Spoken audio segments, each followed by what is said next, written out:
तरुण मुलांचं आता बघितलं तर तरुण मुलांची दिनचर्येबद्दल सांगायला गेलो तर तरुण मुलं आता झोपतात किती वाजता? 12-1. तर त्यांचा 11 वाजता तो मोबाईल चालू होतो, हं. सर्फिंग चालू होतं. बरोबर. मी माझ्या मुलाला सुद्धा विचारलं, "का रे, का रे बाळा 11 वाजता?" अहो, सगळे मित्र-मैत्रिणी 11 वाजताच मोकळे होते. अरे म्हणजे तुम्ही मग जॉईंटली सगळ्यांच्या शरीराचा बिघाड करताय. बरोबर आहे? जर हे बरोबर. समजून घेतलं, आज हा नाहीये, उद्या तो नाहीये. मग सकाळी पण सगळे भेटतात. सकाळी तोच वेळ मी त्यांना सांगतो 11 ते 1 बसायच्या ऐवजी सकाळी 7 ते 9 बसा ना सगळे एकत्र. हं, काय प्रॉब्लेम आहे? हं.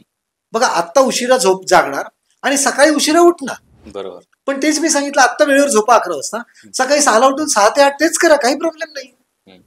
तर मुलांनी वेळेवर झोपणं हे पहिलं गोष्ट. सर का? तर मी मगाशी सांगितलं की आपला जो ऑर्गन क्लॉक आहे त्याच्यामध्ये 11 ते 1 गल ब्लॅडर आपलं टॉक्झिन बाहेर काढत असतं आणि 1 ते 3 आपलं लिव्हर टॉक्झिन बाहेर काढत असतं. पण त्यावेळी मुलं जर झोपली नसली तर त्यांचं जे डिटॉक्सिफिकेशन जे नैसर्गिकपणे रोजचं रोज होतं ते होत नाहीत आणि तिथून ह्यांच्या सगळ्या गोष्टी गडबड होतात.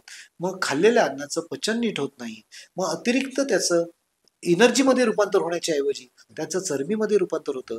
त्यामुळे मुलांना पहिली गोष्ट मी काय सांगेन, ज्यांना पीसीओडी प्रॉब्लेम आहे मुलींना, त्यांनी पहिलं काय तर 11च्या आधी झोपा.